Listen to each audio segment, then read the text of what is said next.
Cak Lalen, subscribe ya, like, komen, and share. Dengan temen lah. Assalamualaikum warahmatullahi wabarakatuh.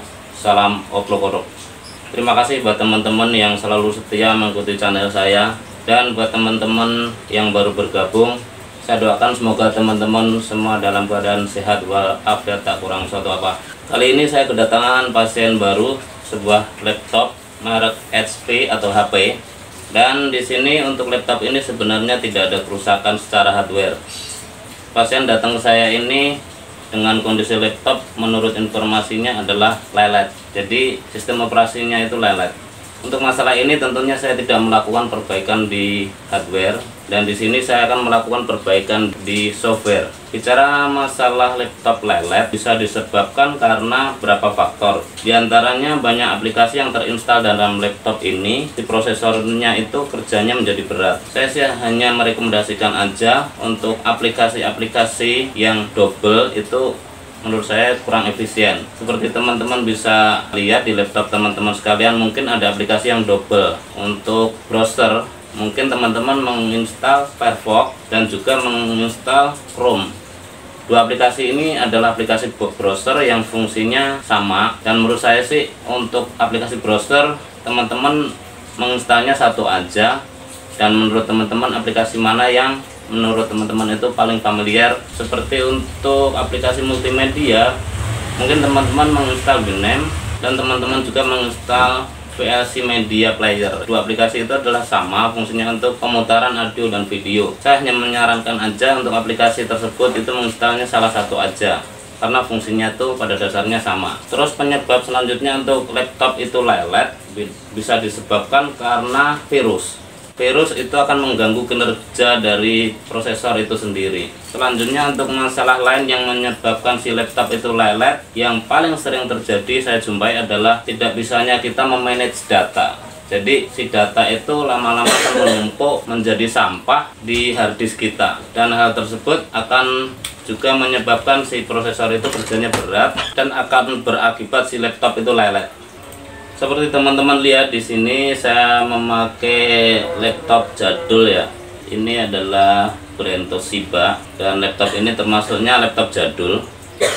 Dan untuk laptop ini ya alhamdulillah yang biasa saya pakai sehari-hari untuk video editing, dan nantinya video itu saya upload ke YouTube. Untuk laptop saya ini juga sebenarnya untuk video editing itu tidak memenuhi syarat ya. Ya bukan berarti di sini saya pintar memanage data, tapi saya mencoba tetap memanage data saya yang ada di harddisk, sehingga tidak kebanyakan data dan tidak kebanyakan aplikasi yang terinstal. Dan saya cukup menginstal aplikasi-aplikasi yang menurut saya itu perlu saja. Dan insya Allah untuk sampai sekarang ini laptop ini masih bisa saya pakai dengan normal ya. Seperti apa tutorial penginstalan Windows di laptop HP ini? Mari kita ikuti bareng-bareng, dan saya menyarankan untuk tidak di skip-skip agar teman-teman tidak gagal paham. Lanjut. Untuk melakukan instalasi Windows di laptop HP ini atau laptop HP ini, pertama-tama yang kita lakukan adalah menekan tombol power yang langsung diikuti dengan tombol escape. Dan sebelumnya di sini saya sudah menyiapkan CD installernya teman-teman ya. Ini adalah CD installer Windows 7, dan CD kita masukin ke DVD drive-nya seperti ini teman-teman.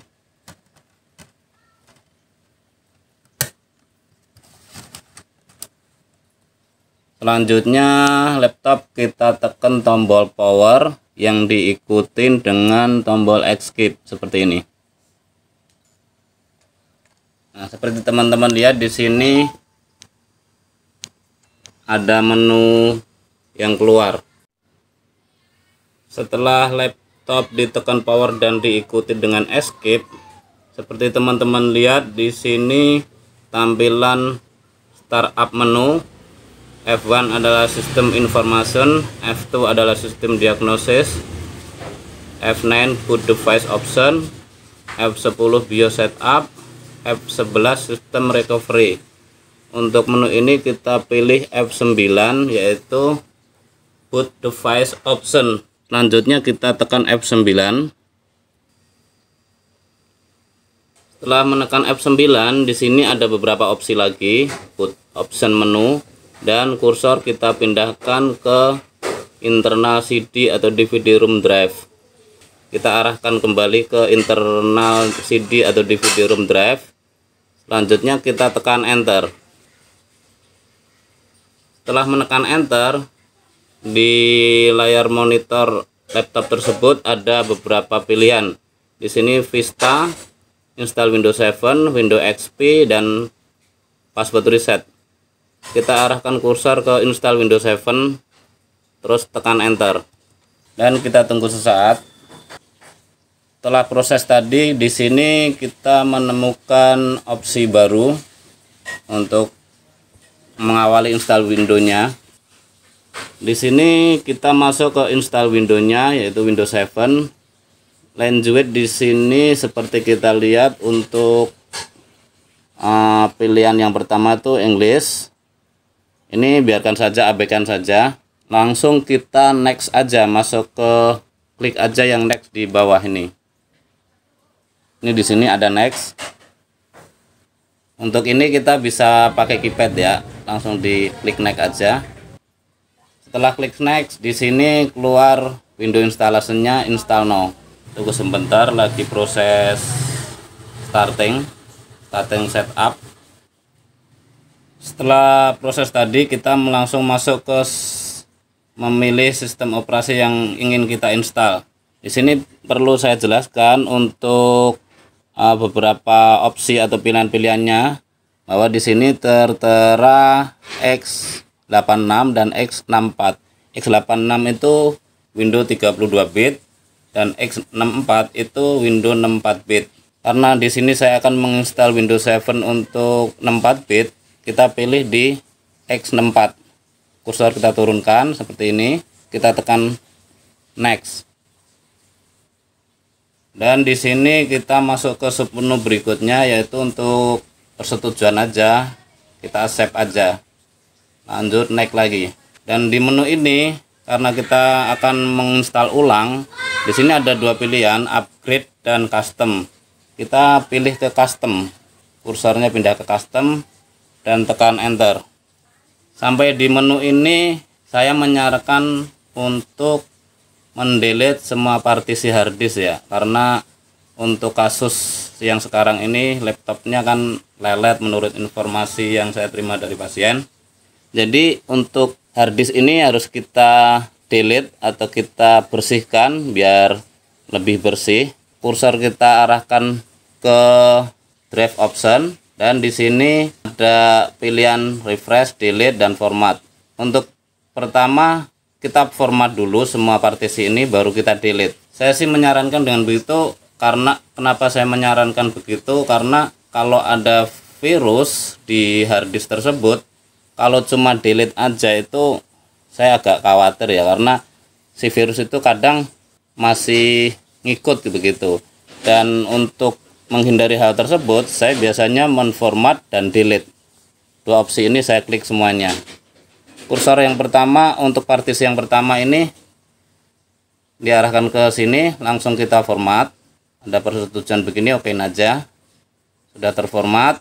Kursor yang diarahkan ke kursor berikutnya, kita format, delete semua. Intinya sih kita format dan delete gitu teman-teman.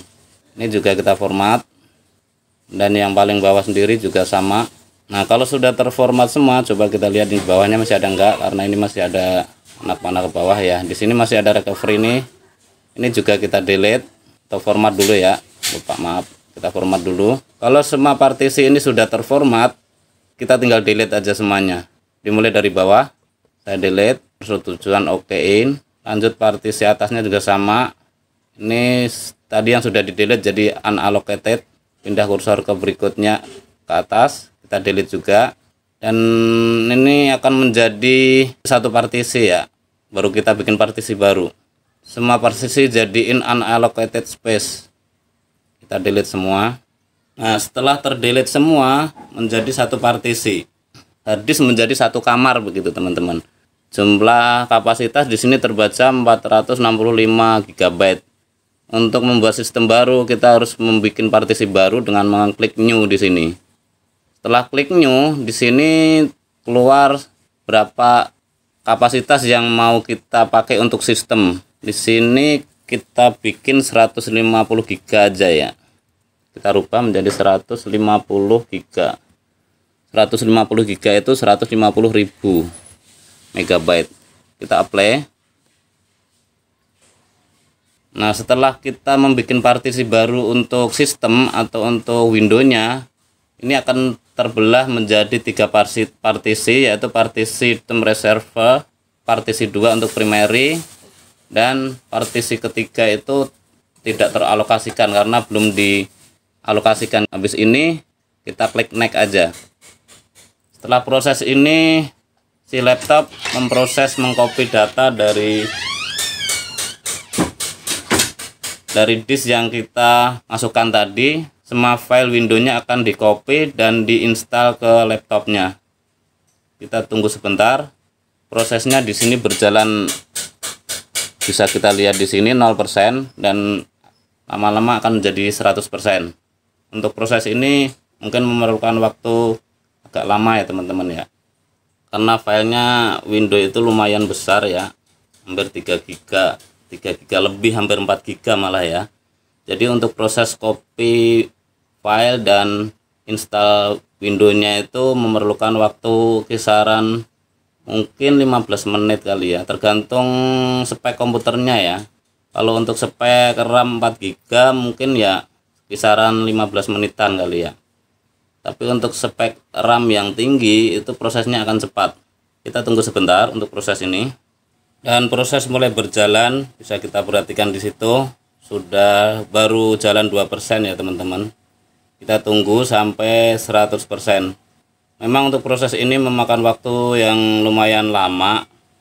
Tapi kalau teman-teman untuk pemula mengikuti proses step by step dan tidak di skip-skip, insya Allah akan bisa.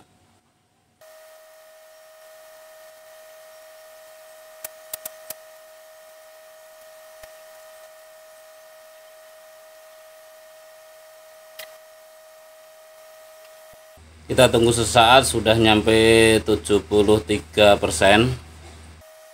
Untuk proses ini mohon maaf tadi saya skip karena emang lama ya teman-teman, karena durasi.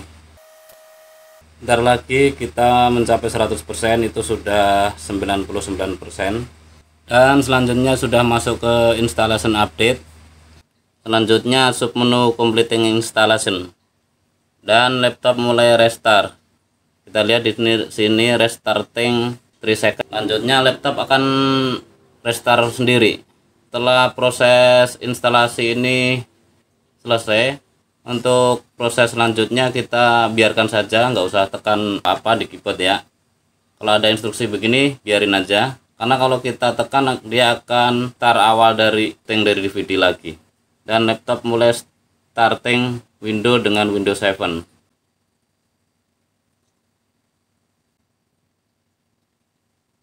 Lanjut untuk proses completing installation, biarin aja proses ini berjalan sendiri. Untuk proses ini kita tunggu sampai indikator ini penuh teman-teman ya. Setelah penuh, laptop akan restart dengan sendirinya. Seperti bisa teman-teman baca, setup will continues after restarting komputer. Untuk proses ini kita biarkan saja, nggak usah tekan apa-apa. Dan bisa kita lihat setup is preparing your computer for first use. Jadi si komputer akan restart untuk pertama kalinya dan akan checking video performa. Setelah masuk menu ini kita masukkan namanya, nama laptop yang kita install ini. Tadi untuk nama sudah ada request dari pasien saya.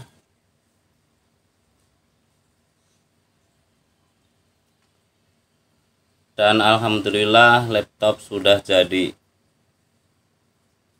puting pertama kali untuk masuk ke operation system Windows 7. Kita tunggu sebentar.